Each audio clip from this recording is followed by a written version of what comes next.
पिछले भाग में आपने देखा कि 14 बरस की कम्मो ब्याह करके 19 बरस की विष्णु के घर आ गई है, लेकिन ब्याह के लगभग 13 बरस बीतने के बाद भी कम्मो की गोद अभी तक सूनी थी। इतने साल बाद अचानक पता चलता है कि कम्मो मां बनने वाली है, लेकिन उसकी प्रेगनेंसी में बहुत जटिलताएं हैं। बहू की नाजुक हालत को किनारे करते हुए कम्मो की सास पूरे 9 महीने उससे खूब काम करवाती है, जिसके कारण समय से पहले ही कम्मो को प्रसव की तकलीफ हो जाती है और कम्मो जीवन मरण के बीच झूलने लगती है। अब आगे। दीवार का सहारा लिए विष्णु फूट फूट कर रो रहा था। पिछले 17 घंटे का तनाव, चिंता और तकलीफ आंसुओं के रास्ते बांध तोड़कर बह रही थी। मन का गुब्बार शांत हुआ तो एक एक करके ब्याह से लेकर आज तक के सारे लम्हे आंखों के आगे तैरने लगे। वो 14 बरस की रुई के फाहे सी कोमल कम्मो गुलाबी रंग के राजस्थानी पारंपरिक जोड़े में सजी, झीनी सी चुनर से दिखता उसका सम्मोहक रूप जैसे पूर्णमासी की चांद की छिटकी चांदनी। कैसे भुला सकता था विष्णु उसके मेहंदी से सजे पैरों का पहली बार आंगन में प्रवेश, उसकी पायल के छन छन, उसकी चूड़ियों से भरे हाथ, चौथ और गणगौर पर उसका दुल्हन की तरह श्रृंगार और हर बार शहर जाते समय नई चुनर का मनोहार। जिसने आज तक उसकी लंबी उम्र के लिए इतने व्रत तप किए, आज उसी पत्नी को इस हाल में देखकर भी वो कुछ नहीं कर पा रहा था। ऐसे हार न मानती छोरी, बस ऊपर वाले का नाम लेके थोड़ी और कोशिश कर, थोड़ा धीरज धर छोरी। और अचानक दाइमा खुशी से चिल्ला उठी, बस बस सुन ली तेरी राम जी ने, शाबाश छोरी शाबाश। कमरे से नन्हे शिशु के रोने की आवाज सुनाई पड़ी तो विष्णु बावरा सा होकर कमरे की ओर दौड़ पड़ा। बधाई हो, तुझे घनी बधाई हो छोरा, लड़की हुई है, साक्षात लक्ष्मी का रूप। खाकी सा मेरे कम्मो, इतना कहकर लफ्ज अधूरे छोड़ दिए विष्णु ने। अरे ठीक है तेरी कम्मो, समझ ले दूसरा जीवन मिल गया बिनने को। कोई पिछले जन्म के कर्म काम आ गए छोरे, लेकिन अभी कमजोरी है बहुत, होश में ना है बिनने, बहुत तकलीफ झेली है उसने, आराम करने दे उसे अब। और तू तो छोरा अब लाडू बटुआ लाडू। दाइसा की बातें जैसे मिश्री सी घोल गई थी कानों में। कुछ देर बाद कम्मो होश में आ गई थी और वो नन्ही सी जान भी अब सफेद रंग के बिछोने में लिपटी विष्णु की गोद में थी। कितनी कोमल काया, नन्हे नन्हे हाथ पैर, निरीह छोटा सा जीव अब विष्णु के जीवन का अंग बन गया था। मासा को संतोष था कि कम्मो सही सलामत थी, लेकिन इतने बरस के इंतजार के बाद और ऐसी जीवन मरण की हालत देखने के बाद भी छोरी का जन्म अम्मा के लिए कोई बड़ी खुशखबरी न थी। पोते का मुंह देखने की आस को टूटते ही वो अपनी माला संभाले ठाकुर जी का नाम लेकर अपने कमरे की ओर चल पड़ी। खैर, अम्मा की ये प्रतिक्रिया विष्णु के लिए अनपेक्षित नहीं थी, इसलिए उसने अम्मा को जाने दिया और बात को तूल नहीं दिया। कमरे में अब बस कम्मो, विष्णु और उनकी बेटी थे। विष्णु ने प्रेम से कम्मो के हाथ पर हाथ रखा। तू ठीक तो है ना? थोड़ा वक्त लगेगा, लेकिन देखना अपने लाडो खातिर झट उठ कर खड़ी हो जाऊंगी। अब चिंता ना करो। के नाम सोचा जी आपने? खुश तो हो ना? अरे खुश क्यों ना होगा पगली, मैंने तो जैसे सारे जमाने की दौलत मिल गई, ऐसी बात न लायो कभी अपने दिल में। और नाम तो तू ही राखेगी छोरी का, सबसे पहला हक तेरा है। अब तू सोच ले कोई चोखा सा नाम। गहना राखूंगी अपनी छोरी का नाम। मेरे लिए मेरी लाडो गहना है, मेरे जीवन का श्रृंगार है, जिसने बांझ होने का दाग मिटाया मुझसे। मेरी अमानत, मेरी सबसे कीमती चीज है मेरी छोरी। आंखें भीग गई कम्मो की अपनी लाडो को निहारते। घड़ा चोखा नाम सोचा तूने तो, आज से मारी लाडो का नाम गहना।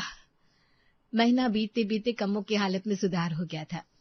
40 दिन पर बेटी का नामकरण संस्कार करना निश्चित हुआ। विष्णु ने पूरे गांव को निमंत्रण देने का विचार बनाया तो मासा बिगड़ने लगी। बावला ना हो छोरा, खुशी तो मुझे भी है छोरे के जन्म की, लेकिन यौन आए चोचले ना होने दूंगी। अब बिनने की कोख खुल गई है, 1-2 साल में छोरा होवेगा तो 7 गांव चिमाऊंगी, लेकिन छोरे के जन्म पे दावत ना होवे करा। लेकिन मासा, मेरी छोरी सब कुछ है मेरे लिए।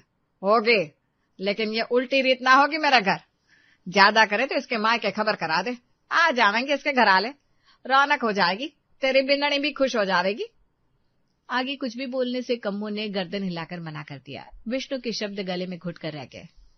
ठीक ही तो कह रही है मासा, जगह साई होगी, सारा गांव हंसेगा कि चंदा छोरी के जन्म पे दावत देती घूम रही है अपने कमरे में। सुनो जी, आप तो बस मेरे माँ की खबर करा दो। घना बखत हो गया माँ बापू को देखे, वो भी आपके न्योते के इंतजार में बैठे होंगे। आप ही बताओ, छोरी के 12 बरस बाद बालक हो तो कौन सी माँ न मिलना चाहेगी अपनी बेटी दामाद को। बिना बुलाए छोरी के सासरे तो ना आ सके हैं। जब मासा ने खुद ही कह दिया तो अब देर ना करो। ठीक है, जैसी तेरी मर्जी। तू तैयारी कर ले, गहना के नामकरण पर वही मेरा मनपसंद गुलाबी घाघरा चुनरी पहनियो और गहना के लिए खूब चोखा सा घाघरा सिला लेना। 40वें दिन सवेरे ही दरवाजे पर दस्तक हुई। दरवाजा खुला तो सामने अपने माँ बापू को देखकर छटपटा उठी कम्मो। माँ! गले लगकर दोनों माँ बेटी पहले जी भर कर रोई, फिर कम्मो के सिर पर हाथ फेरकर सुजाता ने कहा, कैसी है रे मेरी छोटी सी लाडो? ठीक हूँ माँ, अब तू आ गई, खूब अच्छी हो जाऊंगी। घर गृहस्थी में पीस कर कैसा चेहरा मुरझा गया है। चल अब मैं आ गई हूँ, खूब सेवा करूंगी, जी भर कर लाड लड़ाऊंगी, अपने हाथ से पकाकर दूध मेवा खिलाऊंगी, खूब चोखी हो जाएगी मेरी छोरी। अरे सारी रामायण यहीं पूछ लेगी या अंदर भी चलेगी? अरे मैं तो भूल ही गई, अंदर आओ बापू। नामकरण संस्कार के बाद बापू तो लौट गए, लेकिन सुजाता कुछ दिन को बेटी के पास ही ठहर गई। सुजाता के आने से कम्मो का काम काफी हल्का हो गया था। वो गहना को नहला धुला देती, घर के कामकाज में भी मदद कर देती थी।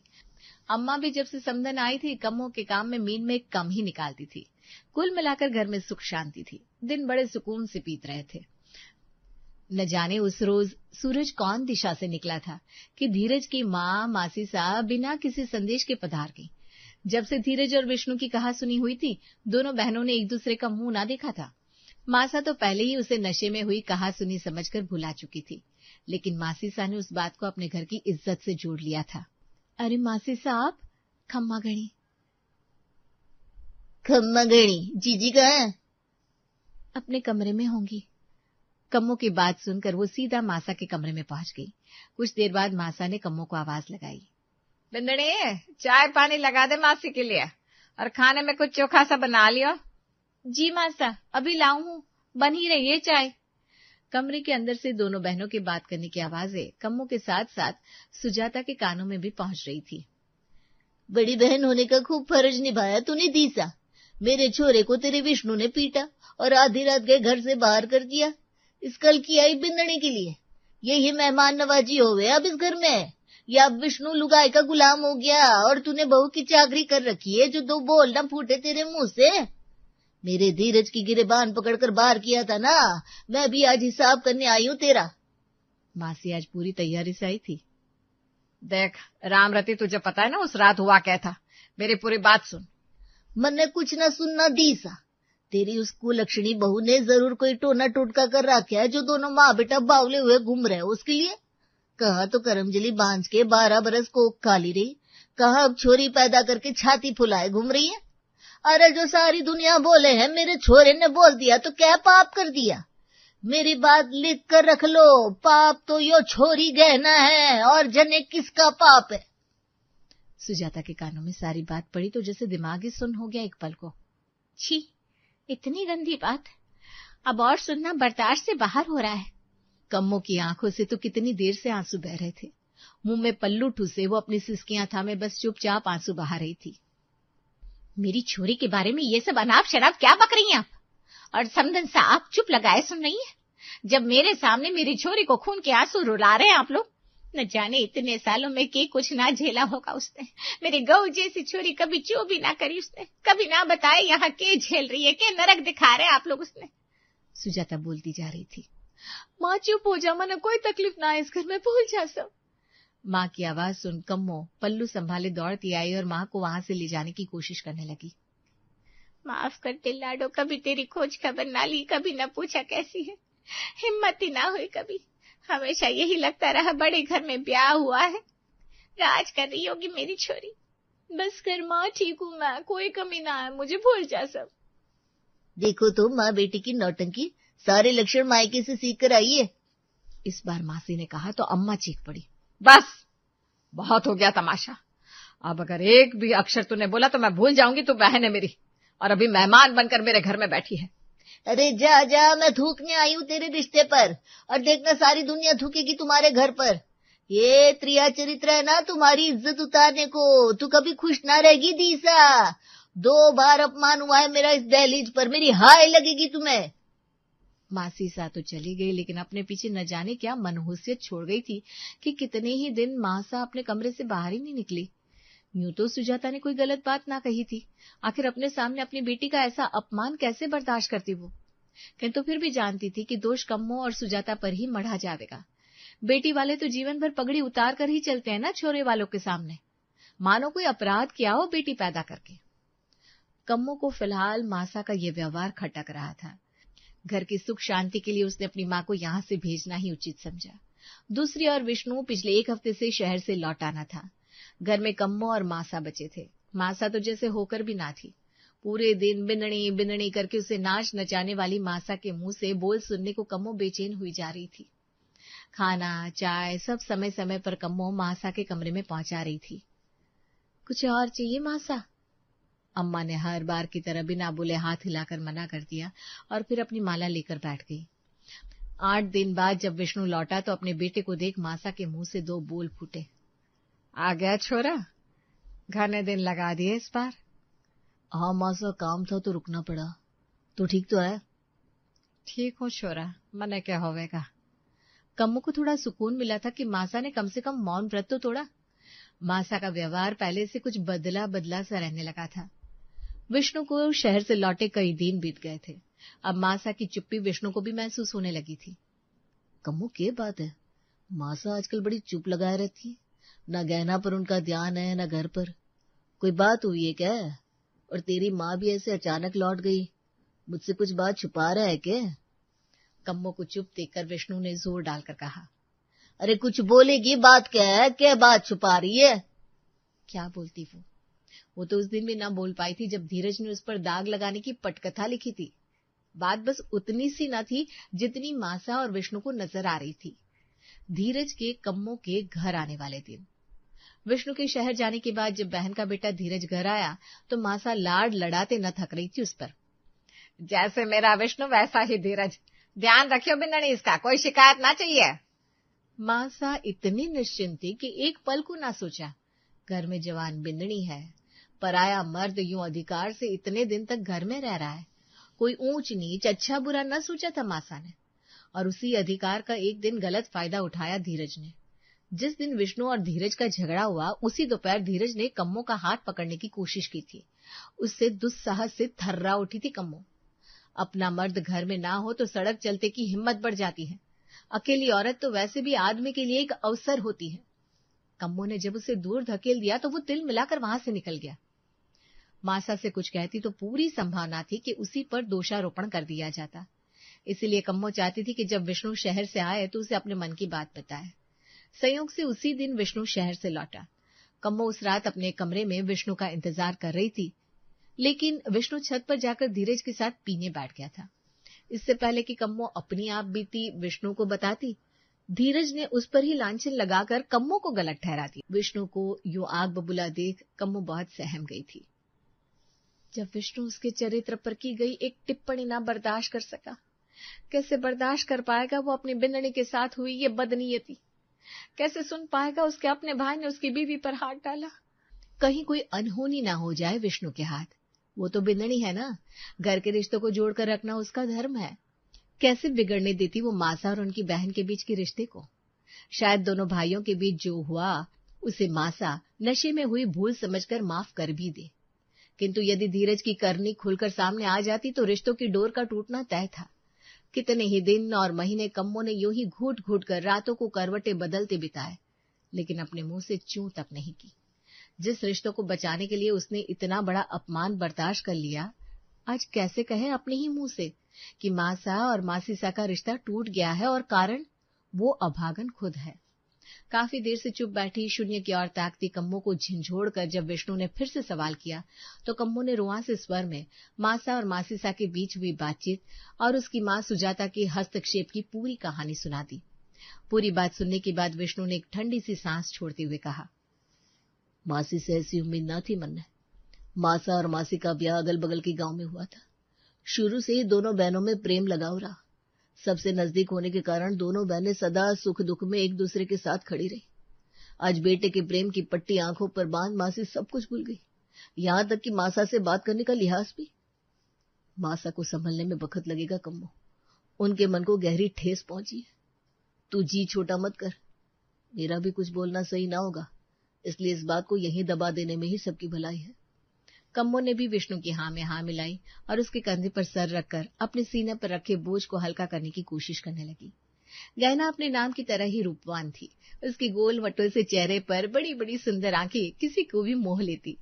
मासा भी अब अपना अहम भूल बच्ची को प्रेम से निहारने लगी थी। जब जब गहना मुस्कुराती तो मासा झट से उसकी नजर उतारा करती। जिस प्रेम भरी नजर के लिए कम्मो तरसती रही, कम से कम उसकी छोरी को तो वो प्यार मिल रहा है, ये सोच कम्मो को घनी तसल्ली होती। 5 साल बाद कम्मो को अब जीने का मकसद मिल गया था। उसके दिन और रात अब गहना के इर्द गिर्द ही घूमने लगे। कब और कैसे उसकी नन्ही सी चिरैया 5 बरस की हो गई, उसे खुद भी एहसास नहीं हुआ। विष्णु भी अब पहले से अधिक निश्चिंत होकर शहर जा पाता था। जानता था कम्मो के पास अब उसकी गहना है, उसे किसी और सहारे की जरूरत नहीं है। शहर से लौटते हुए अब वो कम्मो के साथ साथ गहना के लिए भी पायल, चूड़ी या घाघरा लेकर आता, जिसे पहनकर वो पूरे गांव में छम छम करती घुमा करती। विष्णु के शहर से लौटकर आने पर वो दौड़ते हुए बापूसा करते हुए उसकी गोद में चढ़ जाती। तो विष्णु को समझ में आता कि आखिर क्यों एक बच्चे के आने पर ही संसार पूरा होता है। दुनिया के 100 सुखों से ऊपर था ये सुख जब गहना उससे आकर लिपटती।